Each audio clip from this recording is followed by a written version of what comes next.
those nursing injuries from the brunt of Ruto's forces, in hospital beds and at home, I wish you quick recovery. May God console you.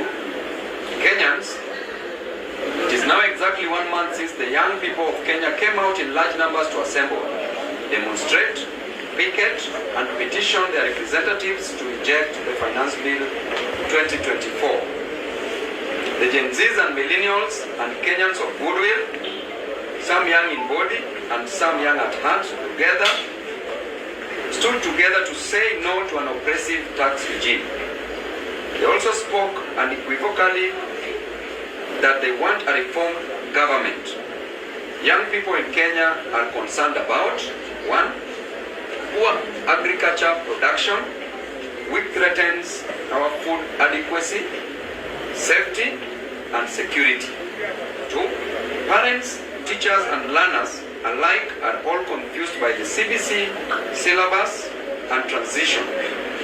College and university education has been made too expensive, and young Kenyans are not joining while others are dropping from colleges. 3. Our healthcare is now completely broken, with NHIF looted and left incapable of meeting claims by hospitals, some of which have now been forced to close down. Our infrastructure is crumbling, roads are not maintained, our ports are being auctioned, and basic access to water and electricity is out of reach to many Kenyans. The business environment has been destroyed by bad government policy in sector after sector.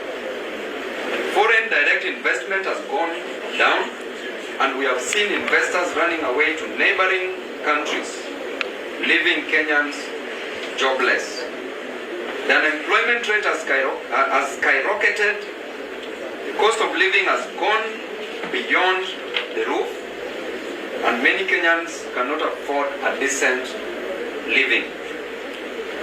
To make matters worse, a burdensome tax regime is squeezing every blood out of Kenyans, killing their businesses and making their products less competitive.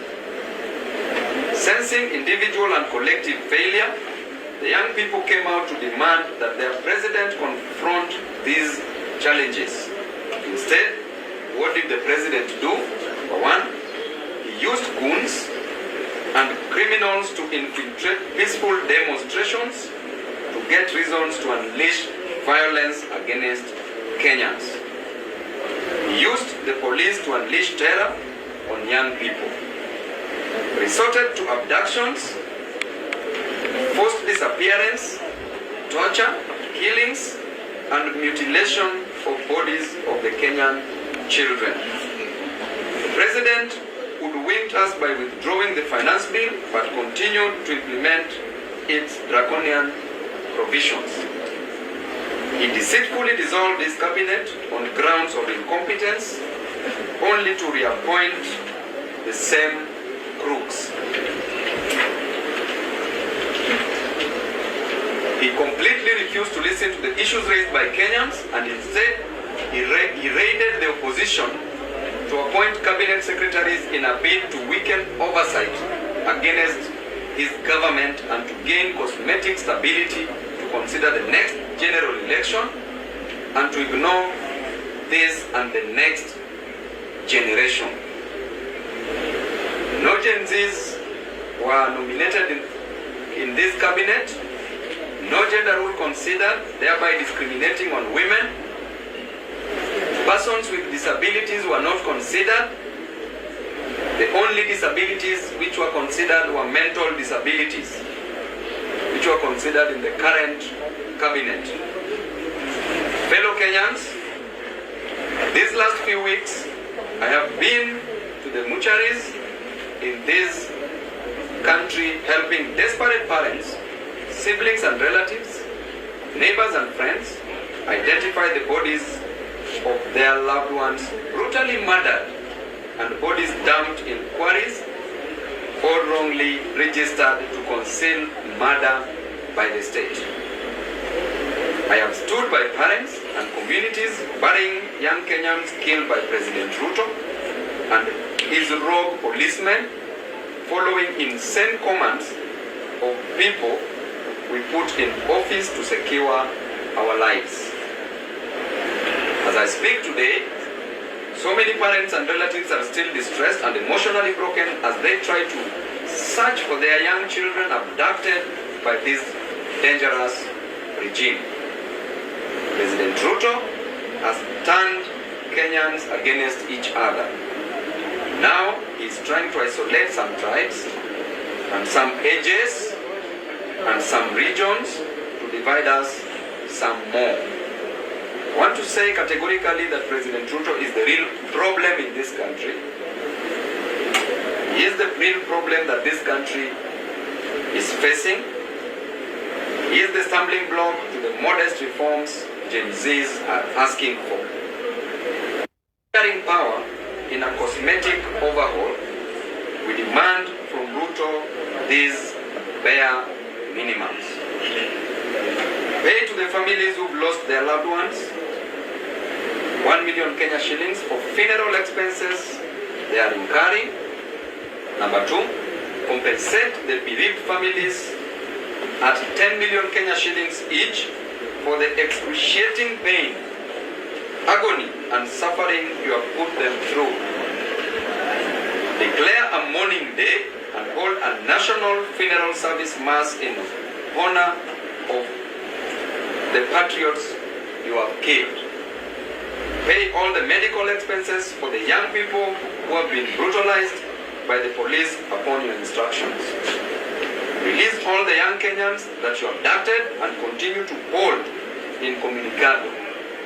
Release them today. Drop all the trumped-up charges you have pressed against innocent Kenyans who are arrested while calling for good governance of their country. Mr. President, you don't seem to get it. Young Kenyans are mad and angry and stressed, and they can't believe we just can't get a single thing right out of their modest demands.